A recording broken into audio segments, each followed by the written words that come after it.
everyone. Welcome again to another edition of Story Time with Robbie. I hope you're all doing well and staying in good health today and having a fantastic day so far. Today I'm going to be reading you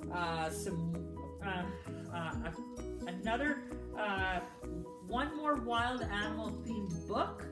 I'm going to read you a story about a badger. It's called What's Next by Timothy Knapman.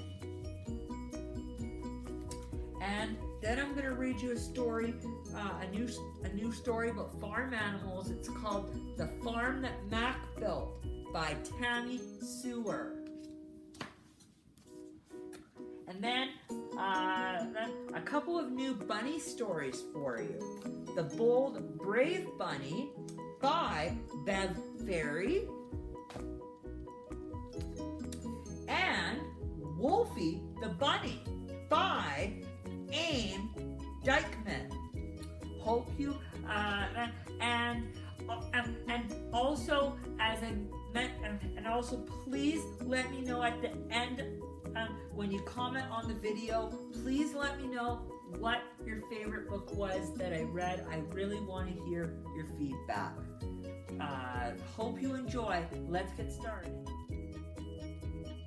Hey everybody, the first story I'm going to read today is What's Next by Timothy Knapman. Here we go.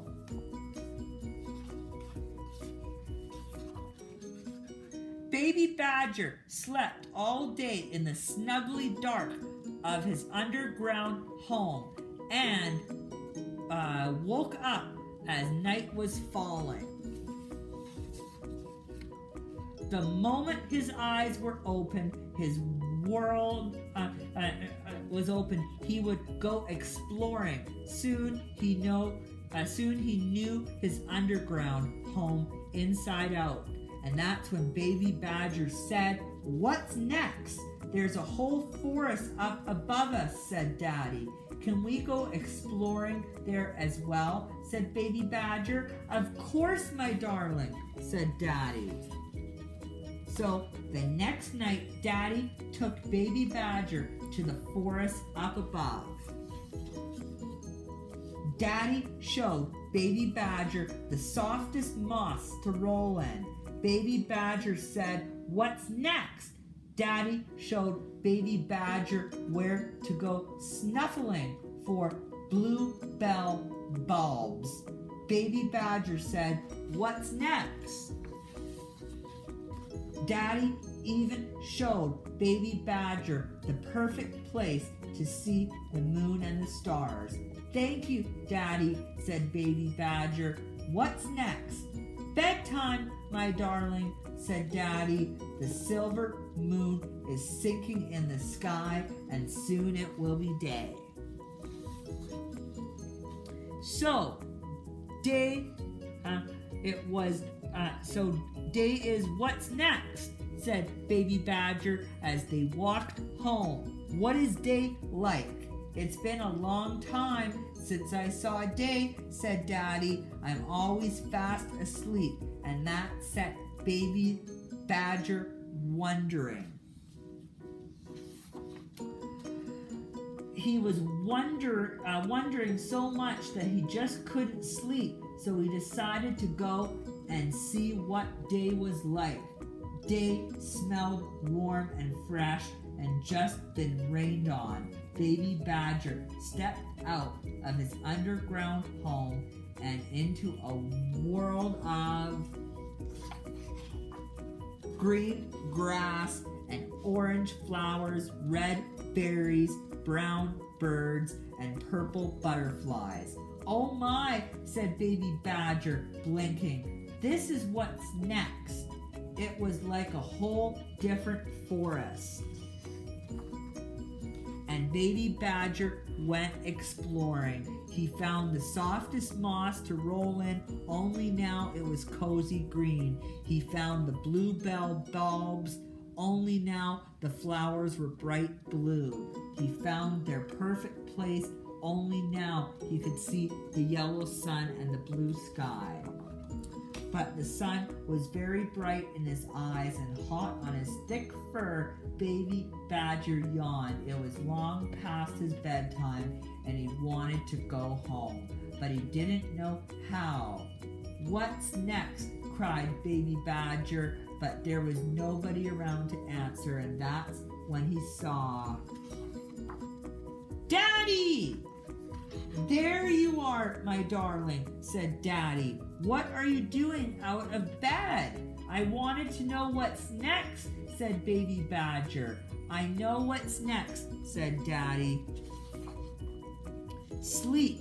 Good night, my darling." And Daddy Badger laid Baby Badger down in the snuggly dark of his underground home, where everything was just right.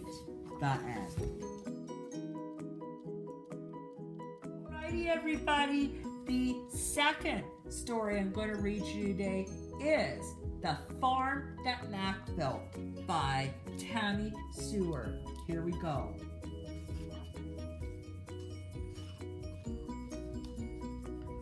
Welcome!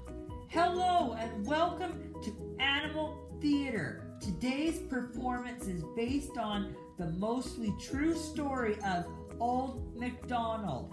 Please sit back and enjoy the show. This is the farm that Mac built. These are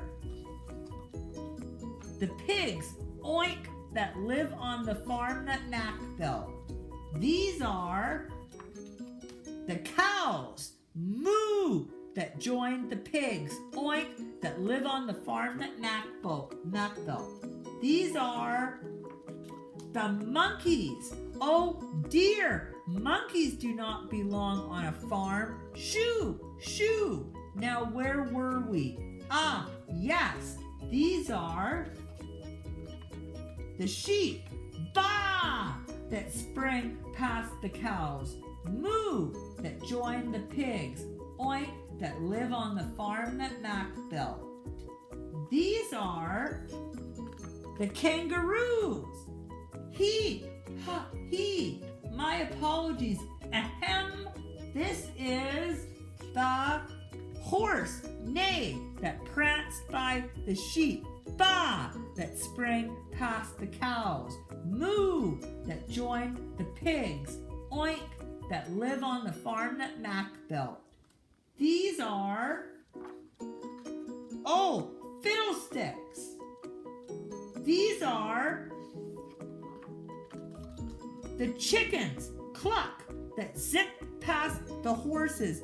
Neigh! That pranced by the sheep. Baa! That sprang past the cows. Moo! That joined the pigs. Oink! That live on the farm that Mac built. Oh, I'm a bit nervous to see what comes next. These are the eggs. Yes, eggs do belong on a farm. Well done. Crack, crack, crack, crack, crack. Ah, the chickens must be hatching. Let's see those cute, fluffy, yellow chickies, shall we? Penguins? Woe is me! This is the worst barnyard play ever. If only we could try again. One moment, please, or maybe two. Ah, yes, this is the farm that Mac built.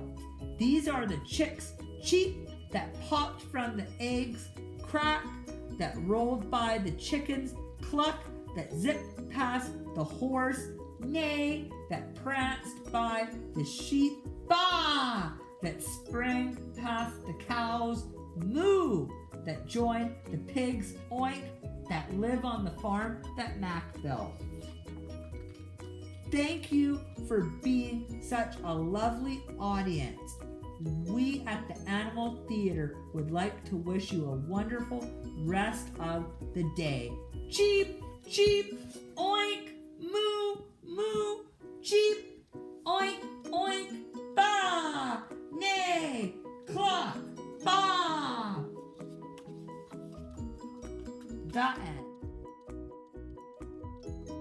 Alrighty, everybody.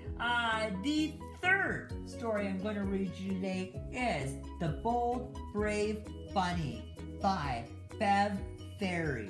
Here we go.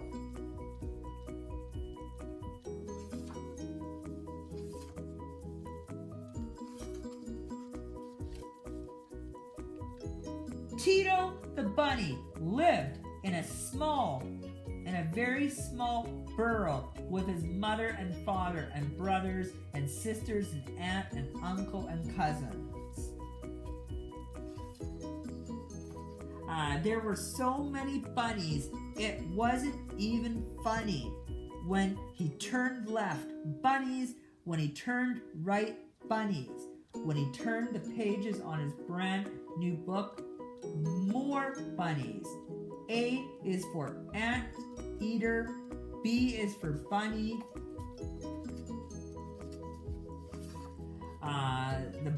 The baby bunnies were beside. We're in a book. We're famous. We're awesome. They loved the book so much they ate it. Yes, indeed. They giggled as they gobbled it right up. Oh no! T2 told his mama, but it was always the same. Be nice, be patient, be a good brother, T2. And he tried, but what he wouldn't do to go get a break from all the bunnies. That's it. He would break out of the burrow. There were so many bunnies, no one would even miss him. T2, it was the littlest bunny. Come back soon, T2 nodded. I will. B is for brave. B is for bold. B is not only for bunnies. Soon, nothing looked familiar. Everything looked different. It was wonderful. In the morning, T2 saw amazing things. He took out his notebook. He began writing and sketching and creating. He would make a new book, his own book.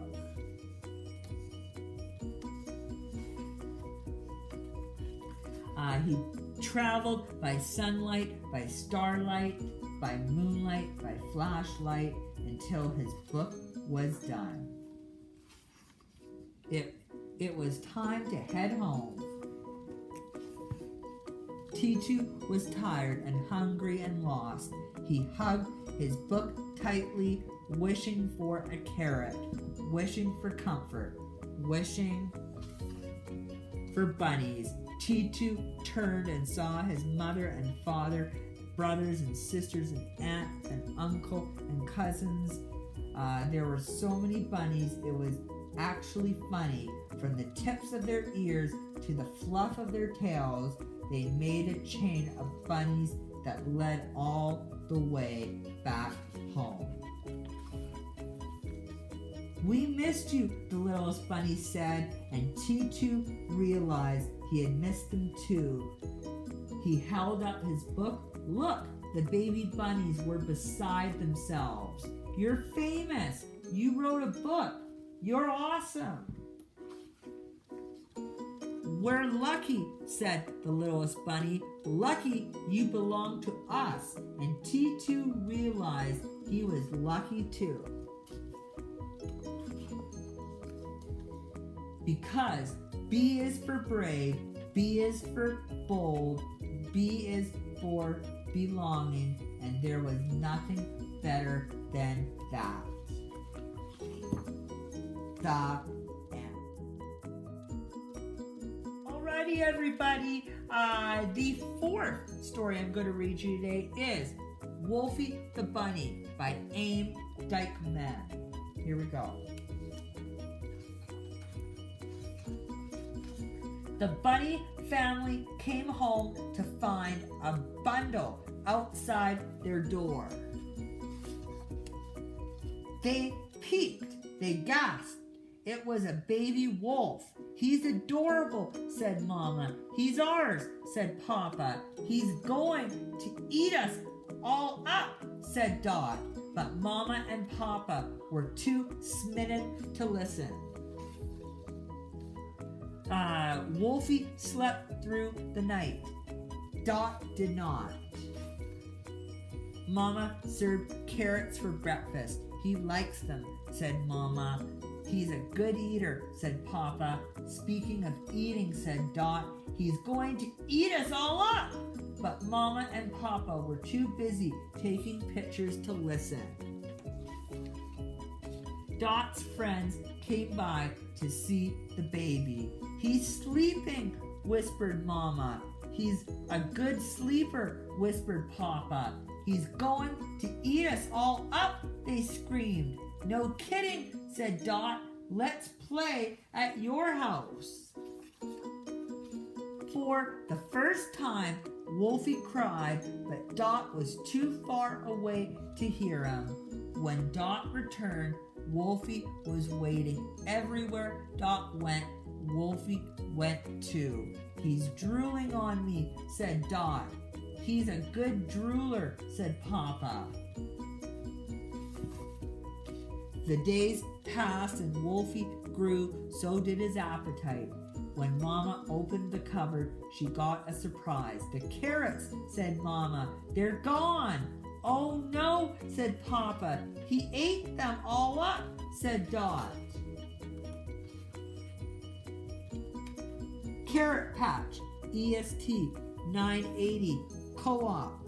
Dot fetched the carrot bag, but she did not get far. He wants to help, said Mama. He's a good helper, said Papa. He's going to, skip it, said Dot. I've got my eye on you, Buster. Wolfie and Dot went to the carrot patch. Carrot Patch, EST 980, Co-op. Local, organic, lucky bamboo. Dot was picking one last carrot when Wolfie's mouth opened wide. I knew it, cried Dot. Mummy Bunny. But Wolfie wasn't looking at Dot. Dinner, roared the bear. It was Dot's chance to run away. Instead, she ran forward. Let him go, Dot demanded, or I'll eat you all up. The bear blinked. You're a bunny, he said. I'm a hungry bunny, said Dot. But I'm bigger than you, said the bear. I'll start on your toes, said Dot. Help, cried the bear. She's going to eat me all up. Dot relaxed as the bear ran away. We're safe, she said. Then Wolfie pounced. Carrot Patch, EST 980, Co-op. Come on, little brother, let's go home and eat. The end. Alrighty, everybody. Really hope you enjoyed those books today. Thank you. Thank you so much again for joining me and for watching. It is always a pleasure being with you and reading to you. Please comment on the video as always and let me know what you think of the pics. I always like to hear your feedback, and please let me know what your favorite story was out of the 4 that I read today. Have a fabulous rest of your day, and I will see you here on the next edition of Story Time with Robbie. Until then, howdy